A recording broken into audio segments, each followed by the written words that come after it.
This pandemic could very well spell the end of Airbnb. And it's not for the reason you think. Let's talk about it. Welcome back, Airbnb family. So I've been doing some cool-headed research on the Airbnb business model to try to determine exactly why we're here and where we're going. Many of you are watching this channel lately with great interest because Airbnb made a very controversial decision, which is to refund guests 100% of their stays over the next month without even consulting with hosts and just overriding their cancellation policies. So for this reason, I wanted to do this video because I wanted to speculate on what the short-term, long-term implications are here for this maneuver and really look at Airbnb as a business and talk about where they came from, how they grew, and how this could very well be the end for them. First, I want to talk about how this is not going to be the end for the reason most people would think. Business Insider released an article, and I shared it in my last video where I took a stab at Brian Chesky's decision to write a letter to Congress. And they talk about how Airbnb has $3 billion of cash on hand. And Business Insider, the reporter, believes that Airbnb could take a double hit because they've refunded guests.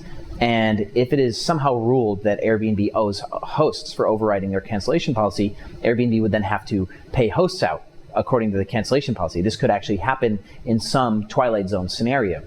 So where we are here is the question of the cash and how or whether or not Airbnb would survive this. Business Insider believes that they would run out of money based on their calculations, and their understanding of the way the money moves on Airbnb is almost accurate. So I wanted to clear the air on this. So Airbnb does something that's very much similar to shadow banking, right? Where they take money, they have cash on hand, and you get a credit for your future stay is essentially how this works. Because Airbnb guests prepay, and then the host gets paid 24 hours after check-in, and that money actually goes to their bank account the day after, not including weekends. If anybody books Friday, Saturday, Sunday, we get paid Monday, Tuesday, right? So there's a float there over the weekend as well. So Airbnb has on average $3 billion of cash on hand, according to the report from Business Insider.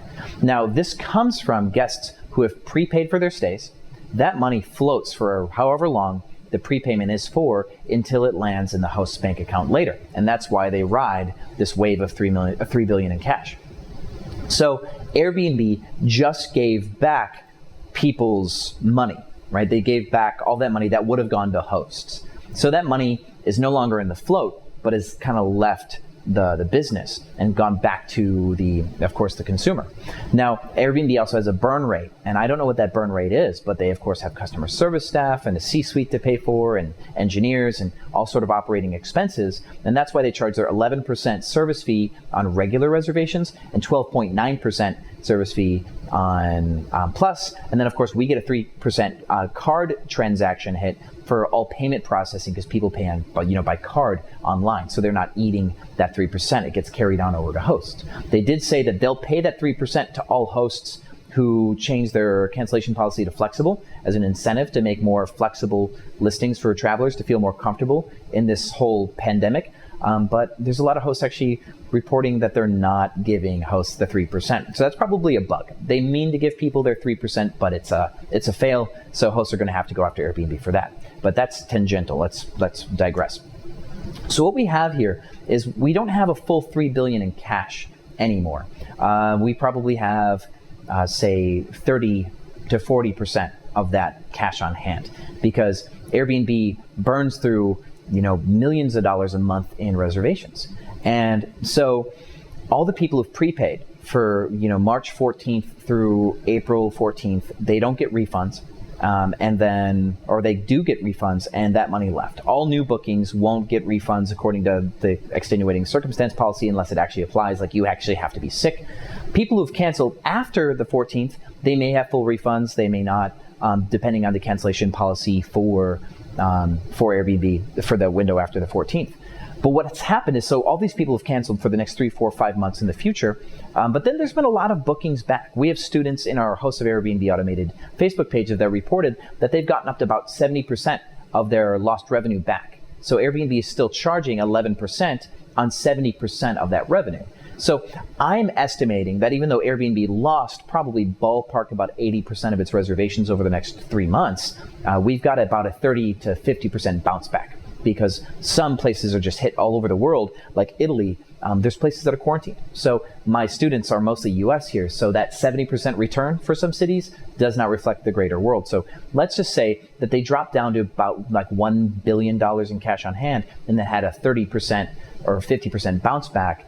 They're still looking at like $1.7 to $2 billion cash on hand. So the argument here that Business Insider is making is that if they paid hosts out according to that cancellation policy, they'd be paying some hundreds of millions of dollars out to host, and they would run out of cash. This would not actually put them under with cash on hand, is my argument. They've already got a good bounce back. Now, what happens is with that float, they're paying out hosts for reservations as they arrive, which means all these new reservations will continue to load their account. And then they're basically paying hosts for reservations today based on a float of income tomorrow. So as people start to be comfortable to travel again, all of the immediate stays that we're getting right now are very small, right? They're $60, $70, $80 a day, as opposed to what would be $110 or $120 a day. But the reservations in the future, 2 months, 3 months from now, will be full rate reservations. So Airbnb is going to collect money that's much, much larger than the money that they're spending out right now. So their coffers will fill much more quickly, and the money that they pay hosts will only be a small representation of that future money that they're floating with this, shadow banking-esque technique. So this is not what's going to put Airbnb under. Paying hosts out for the reservations that they're owed, or at least giving them a partial payout for the reservations that they've lost in order to save hosts from losing their business, is not what's going to put them out. Let me explain. In order to understand this, we need to understand that there's been two propositions made by Airbnb during their startup. They've represented to guests one differentiator to market, one reason why they should use Airbnb over hotels, and they've made a representation to property owners, people who do rental arbitrage, and people who can host on Airbnb. The goal of these differentiators was to become useful, become resilient, and something called sticky, as Apple would put it, which is where people don't want to leave your product. They want to do business with you and you alone. So Airbnb, when marketing to guests, their differentiator was live with a local, stay with a local, meet a host, make a connection. And this was to pull people from hotels. This wasn't to pull people from HomeAway or Vrbo or Booking.com, because at the time, Booking.com was not a risk. Booking.com was very much simply a hotel only, and so was Expedia. So the representation was just leave hotels and book with Airbnb, stay somewhere cool. And so they've grown with that motto in mind to get new adopters and young people and people who like new stuff to join. And they got some brand loyalty from the traveling community. But as things have changed, more competitors have entered the market. You can stay with a local on many other platforms. And what they've seen is that guests are not nearly as brand loyal as they were hoping. Just the same way that I would use Priceline.com to book a hotel at a low rate, I'm going to Priceline because I know I can get a good deal. I'm not brand loyal to the Hilton or the Marriott or the Hyatt. I just want a good deal anywhere that I can stay, within, of course, a range of value. So we have the same issue with guests on Airbnb. People aren't loyal to a certain host, or they very rarely are, and they're not necessarily even loyal to Airbnb. It's just a place to kind of find a deal. And they would go somewhere else to stay if they had to. So Airbnb's made some changes to try to combat some of the issues that keep people from being brand loyal. See, travelers on Airbnb have noticed that there's no real consistency between hosts, or that they may have an unclean home and they may have an issue with check-in, and there's not a lot that's unified here. It's kind of hard for Airbnb to pull together a cohesive brand when there's so many variables that are at the host's discretion. So they've started launching things like Airbnb Plus and the Work Collection in a way to try to give assurances to travelers that Airbnb can give you that consistency and that protection. But it has not been good enough. And that's why Airbnb this last week made the decision that they did. In order to try to retain guests in the future, they decided to refund guests 100% of their money for all their cancellations in the immediate future, in hopes to keep the goodwill of the traveler and get their business in the future. See, Vrbo, HomeAway, decided to let hosts make that decision. And even though a large quantity of hosts are giving full refunds, some of them are not. And so those guests not getting refunds on HomeAway or Vrbo are now mad at Vrbo for not standing by the guest. So Vrbo is willing to let the guest possibly book elsewhere in order to stand by their service providers and the agreement they made with them. And so there might be some move from places like Booking.com and Vrbo to Airbnb from the user side. But that may not actually be enough for Airbnb, because what they stand to lose is much greater. Airbnb made the stance to stand with guests and thus abandon hosts. Now, when we talked about the the proposition made to guests, which is stay with a local, they made a similar type of proposition to host, which is we've got your back with the host guarantee. See, if you hosted on Airbnb, the host guarantee would pay you if somebody did damage to your home or overstayed or did all these things wrong. And they were pretty relaxed on their host guarantee for a long time. This allowed hosts to use Airbnb safely, feel financially secure, and never have the need to book elsewhere because there was enough business on Airbnb. Plus, if something went wrong, their financial risk was covered. They didn't need to have a big savings account or a separate insurance plan. Now, as things have matured in the space, you can get a short-term rental insurance from companies like Proper or Slice, and Booking.com would require that kind of thing. Otherwise, you're kind of on your own with your guest. So Airbnb, by bundling this together, made a streamlined, low-risk, easy-to-use enterprise-level solution for hosts, and thus had a sticky product. But those things are starting to become less important, and that's starting to change. Now, in light of this matured market where there's competition allowing you to do this and easy access to other insurances, Airbnb would need a new differentiator to keep hosts. But they already just went back on the one promise that they made to hosts is now the point. See, instead of having their back financially, they just let guests completely pull out of the market. And instead of now being the market leader on supply and the market leader on safety, Airbnb completely abandoned hosts in both categories. There's now no supply or nearly no supply for hosts in many cities on Airbnb, and they now have no revenue. They are now losing money, which Airbnb's always implied that they would never do to their hosts. Airbnb has made two other recent changes that have affected hosts financially. It's created this strike three and you're out type of relationship with them. First, Airbnb has tightened up their host guarantee standards, making it harder for hosts to, in some reasonable timeline, show damages, start a resolution, and get paid by Airbnb for these guarantees. They used to back hosts up more on loose things like smoking fees and pet fees and other kind of more abstract concepts that we know damaged the host, but couldn't really be tracked that well because it's kind of hard to show photo proof that somebody smoked in your home. You smell it. Now, Airbnb does, on the other side, though, take the guest side if the guest claims that it smells like smoke in a home, almost without question, because it is one of those hard things to prove. And they've always known that they need to stand by guests. If they're going to have a bad experience, they need to have their guests' backs there. So now that Airbnb is tightening up their policies, they're making it harder for hosts to claim damages for smoke. They have to get a bill from a separate housekeeping company that proves that they did extra cleaning to try to remove the odor. And then you can get a repayment for the damages or the cost of that extra cleaning. But it doesn't really reflect the larger damage, which is the damage to the next reservation. Many hosts lose that next reservation or have to give that reservation a refund or relocate them because the guest cannot stay in a home that smells like smoke. It's just something that guests don't want. So there are other timeline restrictions that Airbnb has made with the host guarantee, and they are doing this as a way to not lose money because Airbnb has recently been losing money, and standing by hosts without question has been a losing bet on resolutions. This change has worn out patience with hosts who are sick of losing money where they could normally trust Airbnb to have their backs. We're scrambling to change the way that we operate our businesses to cover ourselves in cases of loss. Hosts, because Airbnb controls the relationship and controls the experience, are not able to take a credit card on check-in like many hotels do in order to bill these guests for damages. So hosts are now stuck with an inability to collect money from Airbnb and an inability to collect money from guests because they don't have enough control.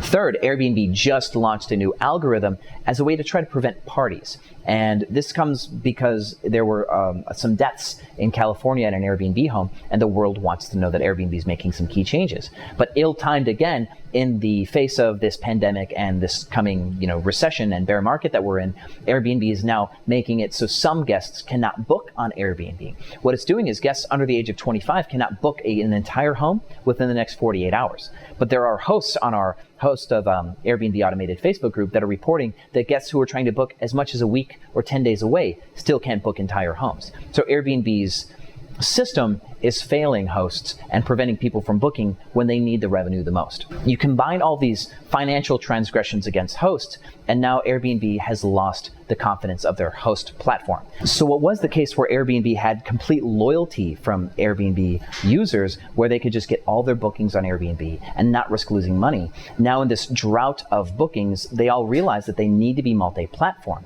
and they would rather go to providers that will take their backs when the going gets tough and and they'll still get their money in light of their cancellation policies. They want to know that their contracts will be good.